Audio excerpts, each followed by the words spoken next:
Chers internautes, bonjour, heureux de vous parler. Commençons par l'avertissement. La série d'exposés sur la question dite du Sahara occidental que j'entame par la présente vidéo à travers cette chaîne, dont la nature, les disciplines et les objectifs ont été clairement définis dans la bande d'annonce mise en ligne le 4 juin 2020, ne sera pas une copie-collée de mes conférences universitaires réservées aux étudiants marocains ou étrangers dans les facultés de droit ou des lettres en matière d'histoire contemporaine. Aucun de mes discours sur YouTube ne ressemblera non plus, ni dans la forme ni dans le fond, aux communications que je présente parfois dans des congrès régionaux ou internationaux auxquels je suis parfois convié. Il s'agira donc d'une série de causeries historiques, ou un feuilleton youtubien d'histoire si vous aimez mieux, mais dédié à l'opinion publique nationale et internationale, adaptée à l'égard de tous. Elle visera ainsi la vulgarisation de la question du Sahara marocain baptisé Sahara occidental depuis seulement 1975, et dont l'unanimité de vision ou de position s'est avérée parfois difficile, même chez ceux qui en ont eu la charge au niveau du Conseil de sécurité, à commencer par les secrétaires généraux eux-mêmes et leurs représentants sur le dossier ensuite. Par exemple, la conscience de Kofi Annan n'est pas comparable à celle d'un Ban Ki-moon. Et la vision des anciens représentants personnels du secrétaire général était parfois diamétralement opposée. La position de Van Walsom n'était pas celle d'un Christopher Ross. Par ailleurs, je ne parle au nom de quiconque, sauf de celui que je porte, tout en invitant quiconque à m'écouter, si mes paroles l'intéressent. Je ne suis mandaté par personne pour traiter la question du Sahara. Mes exposés verbaux ne seront ni une plaidoirie pour tel parti, ni un réquisitoire contre l'autre. Je voudrais être l'avocat de la vérité en me passant de celui du diable. N'étant ni fonctionnaire, ni diplomate, ni politicien, ni membre d'un parti politique, ni opposant, je ne suis le porte-parole d'aucune structure gouvernementale, ni même d'une ONG. Je ne suis que la voix d'un historien libre qui voudrait jouer pleinement son véritable rôle, à savoir la recherche de la vérité dans la réalité, où qu'elle soit, quitte à revisiter l'histoire plusieurs fois, pour en découvrir de nouveaux secrets non dépoussiérés auparavant. Convaincu que si la vérité épouse souvent la réalité ne traduit pas toujours la vérité. Et entre les deux notions intervient la vision de l'historien pour distinguer l'une de l'autre, attester leur authenticité ou certifier leur conformité. Et dans cette rude et délicate tâche, l'analyse exhaustive, étayée, pointue sera ma boussole et la véracité ma destination. Bannissant aussi la langue de bois, j'abandonnerai les titres honorifiques et les formules protocolaires officielles à l'endroit des dirigeants et des célébrités, acteurs ou témoins. Car c'est à titre d'académicien que je communique et par un langage scientifique que je m'exprime. Toutefois, sans être jugé parti, j'aurai à me prononcer à titre de témoin, parfois, même rarement, comme acteur indirect ou secondaire, en qualité de consultant ou d'ex-conseiller historien au Maroc ou en Europe, particulièrement en France. Par conséquent, j'exercerai mon droit de critique autant que mon devoir de reconnaissance. Car souvent, on a tendance à confondre les deux concepts ou à privilégier le premier au détriment du second. Triste aberration d'ailleurs. Ce n'est pas parce qu'on est historien dans sa patrie ou le biographe d'un souverain qui nous gouverne que l'on devrait lui en trouver plus de défauts qu'il en a, comme pour s'attribuer je ne sais quel titre idéologique original ou originel, ou pour se montrer progressiste, surfant sur la mode. ou encore par l'idée de ceux qui croient mieux se faire remarquer en tirant sur tout ce qui bouge, fût-il un pauvre lapin ou un jeune dauphin, comme dirait Gérard Lenormand. Jean Lacouture, célèbre biographe de Charles de Gaulle, sans être plus gaulliste que de Gaulle, a pourtant bien présenté et développé ses attributs, ses pensées et son génie, tout en arborant la grandeur de la France que portait le général, en se faisant une certaine idée de la France. Je ne pense pas que le Maroc, État et nation d'ailleurs plus ancien que la France, serait moins digne que cette dernière pour avoir son propre génie, son propre talent, avec des grands souverains qui peuvent avoir également une certaine idée du Maroc, même sans avoir jamais prononcé la même phrase que de Gaulle. Je ne crois pas non plus que celui qui rend foi et hommage à un souverain ayant toujours eu une conduite fort méritante en est forcément un vassal, pas plus que ne le fut Jean Lacouture envers le général de Gaulle. La présente série d'exposés sur la délicate question du Sahara dit occidental est le fruit d'un travail de longue haleine, mené d'arrache-pied durant plus de 3 décennies consécutives, conçu et cousu pour vous, afin de vous permettre d'entendre, de comprendre, d'apprendre ou de répandre la vérité dans la réalité lorsqu'elles sont séparées, ou de les saluer et les applaudir toutes deux quand elles sont unies pour le meilleur contre le pire. Je ne cherche pas l'unanimité dans l'objectivité, la sachant d'ailleurs synonyme de l'impossible en termes d'opinion. Mon ambition est plutôt l'adhésion du grand nombre à l'intégrité et à la probité autant que possible. Mais si cela s'avérait difficile à atteindre, je n'en ferai pas une maladie et je m'en tiendrai alors tout satisfait à la minorité par la qualité dans l'impartialité, plutôt que de courir derrière la majorité par la quantité dans la partialité. J'éviterai ainsi la subjectivité dans l'avidité autant que possible.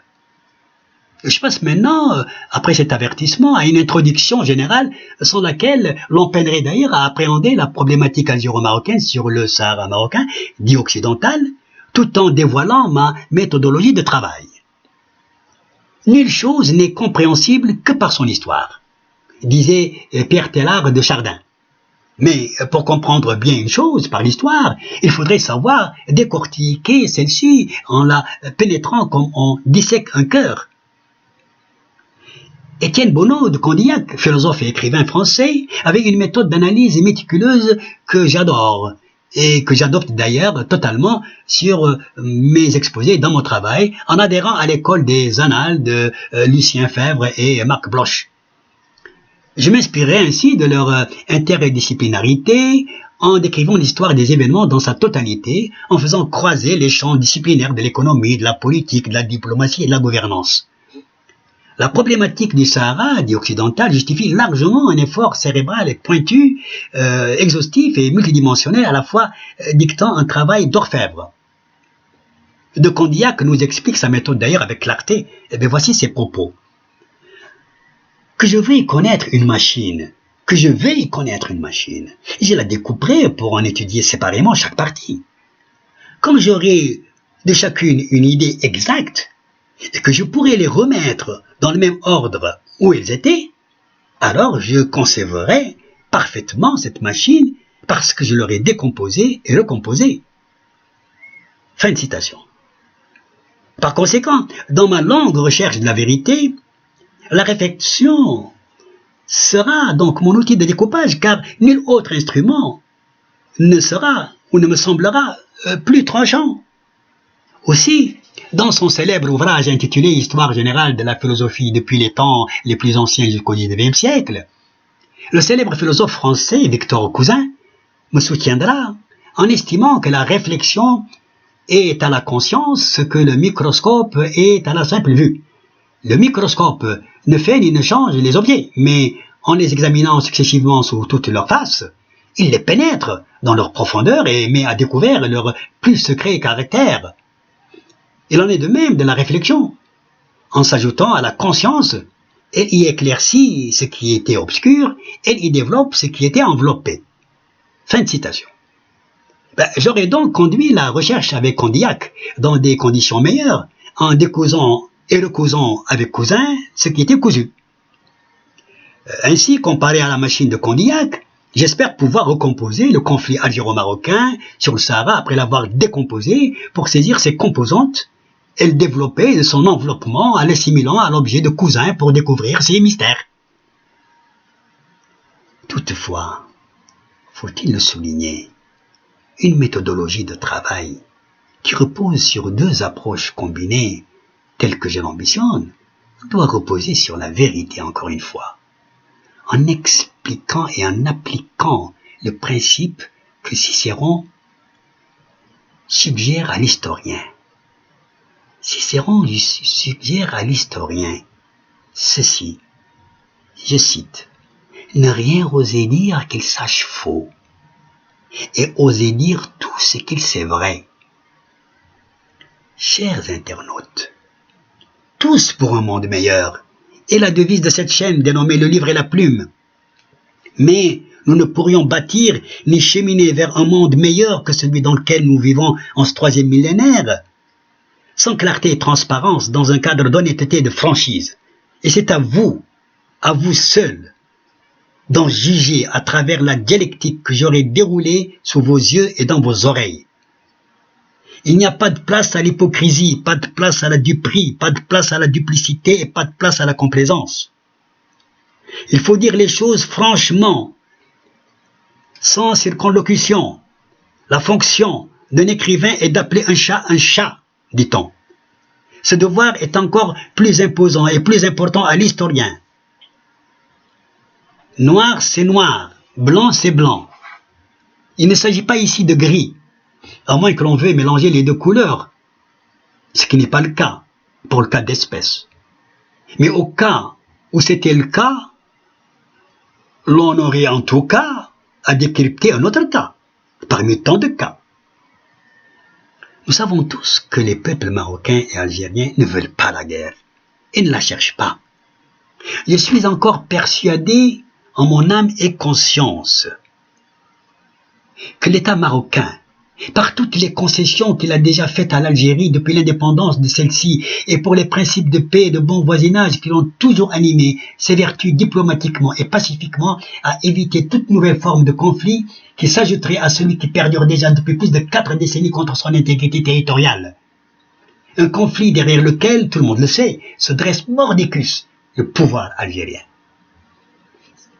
Il y a de ces questions, c'est vrai, dont on ne sait pas toujours comment et par où les aborder ni les prendre, surtout quand il s'agit de conflits entre des États éprouvant fatalement leur peuple, car des problèmes entre des individus allant de 2 personnes à un groupe, un club ou même un clan restent comparativement limités dans les soucis qu'ils provoquent aux concernés et restreints dans l'impact de leurs dégâts, si toujours en produisent-ils.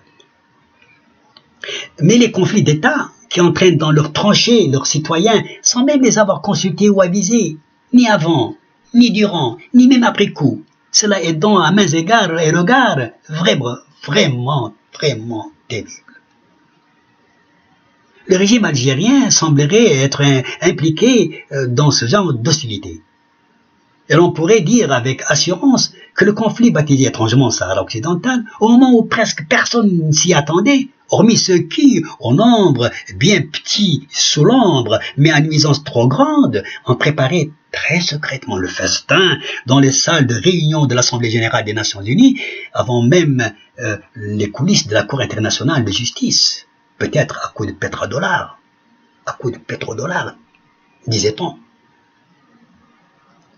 Le conflit du Sahara occidental fait justement partie de ces questions dont on ignore parfois comment s'y prendre à l'analyser et en bien l'abordant par le bon bout, même à pénible goût. Mais c'est plutôt sa complexité qui expliquerait l'embarras du choix par le souci d'opérer le plus méticuleusement et sereinement possible. En réalité, on ne comprendrait rien au problème du Sahara sans comprendre ce qui se passe en Algérie. Voilà ce que déclarait Charles Saint-Prou au printemps 2018. Mais pour savoir ce qui se passe vraiment en Algérie, il faut d'abord décortiquer le régime politique en place.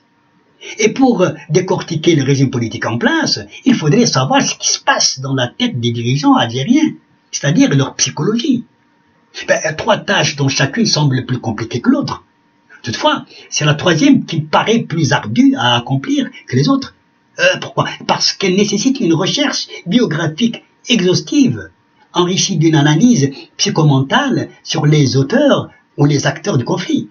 Deux démarches conjuguées dictant le recours aux sources historiques de l'analyse avec les instruments d'introspection, de la psychanalyse et de la psychologie politique. Les secrets de cette guerre non déclarée, dont nous tâcherons autant que possible de découvrir les plus mystérieux secrets, accompagneront des indicateurs d'erreur et d'échec autant que des preuves de succès et de progrès qui ont été globalement enregistrés à propos de l'intégrité territoriale du Maroc. Aussi, découvrirons-nous peut-être les bons codes à composer sur la psychologie des dirigeants algériens, les instruments propres à détromper les abusés sur la nature du conflit et les clés de redressement définitif de la question auprès de l'ONU le plus rapidement possible. Cette dernière, l'ONU, cette dernière tâche auprès de l'ONU serait dure certainement, mais pas impossible à accomplir par le Maroc, afin d'utiliser adéquatement les clés en question, car c'est par la bonne manœuvre d'une clé dans la serrure que celle-ci s'ouvre facilement, même avec un passe-partout. Par ailleurs, tout le monde sait que le conflit sur le Sahara marocain est connu au niveau de l'ONU sous le nom de Sahara occidental. Et tout le monde ne semble pas connaître l'ancien nom occidental, disons colonial d'abord, des deux régions sahariennes qu'occupait l'Espagne avant novembre 1975, ni les secrets de la dénomination Sahara occidentale qui lui fut attribuée peut-être arbitrairement, en dépit des réalités historico-politiques contraires, concernant pourtant des États souverains de l'ensemble subsaharien et au mépris de principes juridiques internationaux et de notions géographiques coloniales conventionnelles établies. Par conséquent, moi, sans adhérer à l'appellation de Sahara occidental, je l'utiliserai seulement pour désigner ce qu'elle signifie dans l'histoire de la géographie politique coloniale et pour parler aussi de la décolonisation des pays sahariens riverains qu'elle englobe. C'est par cet argument essentiel que je rejette l'utilisation de ce nom territorial colonial pour les provinces qu'occupait l'Espagne jusqu'à l'automne 1975. Et je me dois d'utiliser l'appellation Sahara marocain, nous le devons, et pour les désigner exclusivement ces deux provinces, Sak el Hamra et Oued Dahab, Sahara marocain, en bonne logique, et sous divers angles d'approche que je développerai plus tard. En d'autres termes, le conflit sous cette appellation générale de Sahara occidental, tout en concernant fatalement l'État marocain certainement, dans son rôle de protecteur de l'unité territoriale évidemment, et de la nation, par esprit de pragmatisme et de réalisme, certainement, ne regarde pas cette appellation, ne regarde pas la nation marocaine pour autant. Pourquoi? Car si l'on voulait repousser le problème ou la problématique à ses bornes, à ses limites, le concept en question dépasserait historiquement, juridiquement et politiquement les frontières, les seules frontières de Sak el Hamra et Oued Dahab.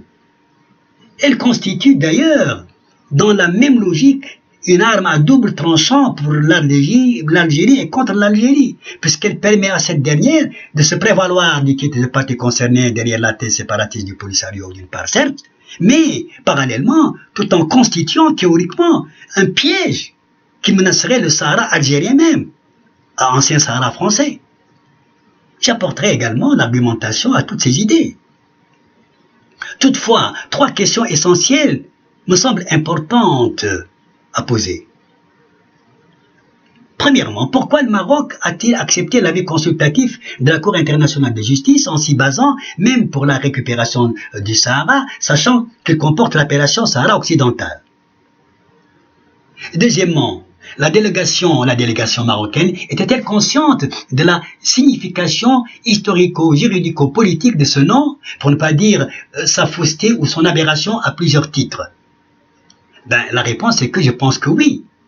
La délégation marocaine était bien consciente de cela et avait même, en plus, ses propres raisons que la raison algérienne ignorait en croyant avoir raison de la raison marocaine. Des raisons que je connaîtrai plus tard d'ailleurs de la bouche de l'un des plus grands responsables marocains qui ont participé aux négociations et aux réunions de la CIJ. Troisième question, l'Algérie a-t-elle joué un quelconque rôle dans l'adoption du mot Sahara occidental, tant au niveau de l'ONU qu'au niveau de la CIJ, la Cour internationale de justice? Ben oui, je le pense et je réponds tout de suite, par l'affirmative, déjà, avec bien sûr l'engagement de le prouver et d'en tenter l'explication aussi. Tout le monde sait aussi que le conflit du Sahara, dit occidental, oppose un front de libération appelé Polisario, soutenu et entretenu par un pays nommé en forme longue, République algérienne, démocratique et populaire. D'un côté, un État voisin nommé tout court Royaume du Maroc, de notre côté. Mais tout le monde ne semble pas savoir comment, pourquoi, par qui et pour qui la question du Sahara a vu le jour en s'éternisant si longuement à ce jour. J'essaierai également de donner des réponses aussi convaincantes que possible à ces 4 grandes questions sur la base d'arguments que j'espère palpables. Aussi, par le souci de précision et de développement, je m'évertuerai à faire ressortir les anomalies, les inattentions, et non seulement inattentions, mais à côté des inattentions aussi, des inadvertances et des contradictions surtout de telle ou telle partie au conflit, concernée ou intéressée, maghrébine, africaine ou onusienne soit-elle. Parce que, franchement, toutes les structures, pratiquement, toutes les entités, toutes les organisations concernées par cette question du Sahara occidental, n'est-ce pas, chargées et déchargées du dossier de temps à autre, toutes ces structures, toutes ces instances, à commencer par l'ONU, notamment par la 4e commission, ont commis des erreurs de diverses gravités. D'autres auraient même menti. Par oubli peut-être. Mais j'aurais présenté d'abord le Polisario, par qui tout le malheur est arrivé et arrive encore. Le malheur, certes du Maroc, relativement douloureux, néanmoins tolérable par le roi et le peuple, pour la cause nationale légitime qui justifie leur sacrifice, face à un malheur alors là beaucoup plus grand et grotesquement infligé au peuple algérien par ceux qui sont censés le rendre heureux, plus prospère selon tant d'observateurs, et un régime qui ne défend pas pourtant son territoire national et qui veut engager son peuple à le faire contre un État voisin, contre l'unité territoriale et la sécurité nationale de ce voisin de l'Est. Le voisin de l'Est, par rapport au Maroc, a toujours été un pays frère, pourtant.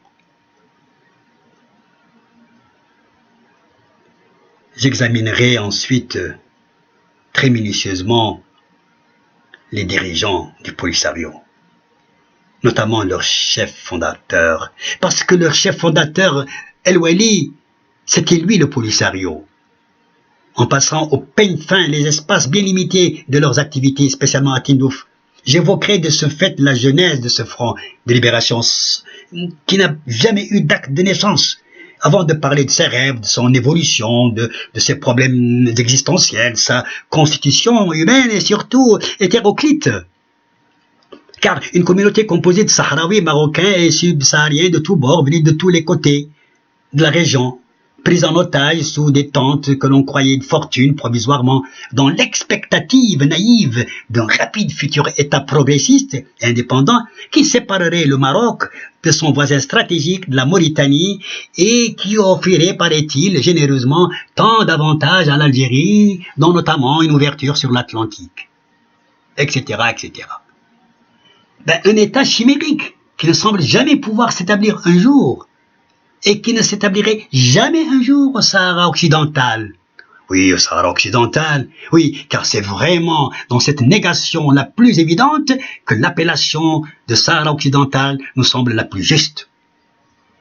Pour multiples raisons. Primo, parce qu'aucun des 3 pays maghrébins, géographico-politiquement parlant, n'est-ce pas, concernés par cette région de Sahara-Occident, à savoir l'Algérie, le Maroc et la Mauritanie, aucun de ces trois pays n'inviterait le Polisario à venir lui prendre une partie de son territoire national actuel pour y fonder son État et ficher la paix à la région et à l'ONU. Secondo, parce que les provinces du Sahara marocain aujourd'hui dit occidental, qu'occupait l'Espagne, ont été légitimement et paisiblement récupérées par le Maroc entre 1975 et 1979, et que ce territoire-là, manifestement développé sur les plans socio-économiques, politiques et culturels, est maintenant sous la souveraineté marocaine depuis plus de 4 décennies. Tertio, parce que le Polisario représente un pseudo-front de libération allié à des organisations terroristes dont nous dévoilerons l'identité d'ailleurs et les canaux d'opération. Un front de libération prétendant être l'unique représentant du peuple sahraoui, sans fondement politique national, sans fondement politique populaire surtout, ni juridique encore ensuite, ni authentique par-dessus le marché. Mais de quelle représentativité élective ou même sélective s'agirait-elle? Et de quel peuple sahraoui pourrait-on parler? En réalité, on est devant un front cristallisant une véritable menace à la paix et à la stabilité de la région. Un cauchemar sécuritaire international. Quant à la prétendue République arabe sahraoui démocratique, RAST, elle n'est pas plus réelle et légitime que le front de libération sur lequel elle repose. Reposant sur du vide. Car comment pourrait-il, cet État, être vraiment un État viable si un édifice bâti sur une fondation fragile, on le sait, s'écroulera tôt ou tard. D'autant que la race ne remplit même pas juridiquement les conditions aussi conventionnelles d'un État. Et c'est pour cette raison fondamentale d'ailleurs qu'elle n'est pas membre de l'ONU et elle ne le sera jamais. Car comment un prétendu État pourrait-il exister au sein de la communauté internationale sans autorité politique réelle, sans peuple authentique reconnu, sans administration, sans finances, sans forces armées réelles? Comment une telle entité politique pourrait-elle se prévaloir du titre d'État sans disposer non plus d'un territoire national propre, autonome, à frontières délimitées? À moins que Tindouf ne soit ce territoire, alors là, auquel cas l'Algérie devrait le reconnaître comme tel, en renonçant carrément à Tindouf et y accréditer un ambassadeur. Trêve donc de plaisanterie. Je crois que cette mascarade politique devrait quand même pousser l'Union africaine à réfléchir sur la présence de cet État fantomatique. En réalité, Mustafa El Wali était pour Boumedienne l'homme qu'il faut au moment qu'il faut et à l'endroit qu'il faut. Comme si son apparition était providentielle pour son régime. Une dernière grâce du ciel, un oiseau rare, un heureux présage pour l'ambition de leadership démesurée qu'il nourrissait dans la région, coïncidant avec le rêve politique trop chimérique qui caressait El Wali. Bref, l'un et l'autre étaient faits pour composer ensemble au départ, même provisoirement seulement, avec seulement et cependant une note de dissonance frappante, car le colonel semblait trop fort et trop retors pour le jeune étudiant sahraoui de Tantan, qui était le fondateur du Polisario, pour pouvoir l'exploiter suffisamment bien avant de s'en débarrasser implacablement, selon certains documents et certains témoignages dont nous disposons. Et d'ailleurs, vulgarisés également et diffusés même sur Internet. C'était en 1976 à Nouakchott. Le pseudo-État dénommé RAST avait à peine quelques mois d'existence après que le regretté El Wali l'eut inauguré d'ailleurs. Cependant, Si le Maroc a pu s'entendre avec la Mauritanie face à l'Espagne pour parvenir ensemble à l'accord tripartite de Madrid quelques semaines auparavant, c'est-à-dire avant janvier 76, il est un deuxième acteur adversaire fondamental à l'encontre de l'alliance maroco-mauritanienne sans lequel le Polisario ne serait jamais tombé dans les filets de Boumedienne. Et cet acteur-là, ou cet homme-là, bourré de pétrodollars et d'armements à n'en savoir quoi faire, s'appelait Mouammar Kadhafi. J'expliquerai son rôle et son retrait du jeu algéro-polissarien anti-marocain sur la pointe des pieds. Il s'est retiré. Entre-temps, le régime algérien fera feu de tout bois, à tout bout de champ, à exploiter le Polisario comme une marionnette enchaînée, vantant l'héroïsme d'un pseudo-front de libération, ayant réalisé des victoires militaires apocryphes sur l'armée coloniale espagnole à l'Aïoun dans les années 70, et d'une race factice ayant accompli des succès diplomatiques non moins apocryphes dans les années 80, à Moscou, à Madrid, à Paris et même à New York, et qui, précédés de réputations inventées à base de propagande, escortés d'artifices baroques, viennent dénaturer sur la scène politique internationale les événements réels dont ils abusent l'excellence par les excès de leurs méthodes sournoises. Boumedienne, son armée et son gouvernement, agissaient-ils vraiment ainsi pour les beaux yeux des dirigeants sahraouis séparatistes? Oh que non! Charge à moi de démontrer encore tout cela, en montrant les dessins géopolitiques et géostratégiques qui faisaient bouger le pouvoir algérien dans tous les sens, outre d'autres facteurs psycho-idéologico-politiques à l'encontre de la monarchie marocaine. Décidément, Marocains et Algériens vivent aujourd'hui un drame. Ils vivent un conflit à la fois armé et non armé, de ni guerre ni paix, qui durerait plus que tous les conflits véritablement bilatéraux de l'histoire, car il ne s'agit pas d'un conflit régional comme on a voulu nous le faire croire.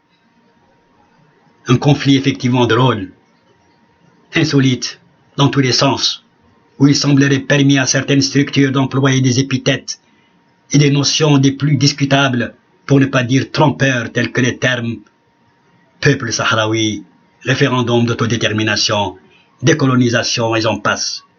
Mais c'est surtout ce dernier mot qui me paraît le plus bizarre. Dirais-je, le comble du ridicule. Car aucun peuple ne se colonise lui-même sur son propre territoire, en réintégrant une partie de ses composantes humaines, après les avoir libérés tous deux de l'occupant, de la manière la plus juridiquement et historiquement et pacifiquement courante, sans verser une seule goutte de sang. Je l'avais déjà expliqué d'une manière étayée, il y a presque 16 ans, dans un article intitulé « Sahara, le Maroc est chez lui », publié dans le journal Aujourd'hui le Maroc, dans son édition du 15 octobre 2004. Et je tenterai encore, et tenterai toujours de le démontrer davantage, aujourd'hui, plus qu'hier, d'une façon claire et nette. Et déjà, dans cet article-là, j'avais posé deux questions notamment à l'égard des Algériens. La première était la suivante. Pourrait-on prétendre que l'État français occupe illégalement l'Alsace-Lorraine après les avoir récupérés de l'Allemagne?